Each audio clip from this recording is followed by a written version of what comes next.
Hello sa inyo! So for today's video, tara at samahan nyo kami papunta tayo ng Bangkawan, Lavisares. Papunta nga doon ay sumakay lang kami dito sa maliit na bangka. Lapit lang naman papunta doon sa Bangkawan, siguro ko nasa 5 minutes lang yung biyahe.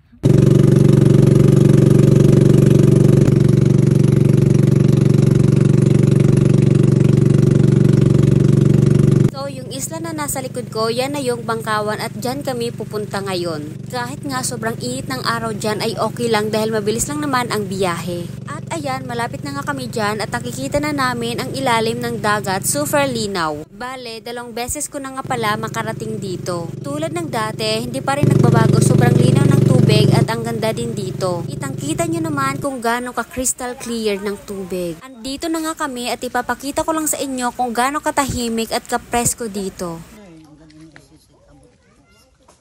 Daraga na daw si Miljan. Hospital. Gakambot. Kaya si tayo baga mapa-injection. Uy.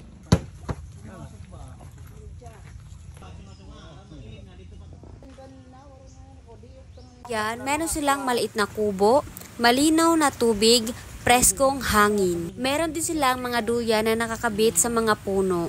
So kung takot ka sa araw, pag naliligo ka sa dagat, pwedeng-pwede ka dito. At kung balak mong pumunta dito, magdala ka na lang din ng pagkain para hindi kayo magutom. Pwede din kayo dito mag-ihaw-ihaw. Oh, diba? Perfect! Magandang maligo dito, lalo na't natatakpan ang mga dahon ng punong kahoy ang tabing dagat. Ayan, nagdala na nga din sila ng lamesa dyan dahil masarap magbabad habang umiinom.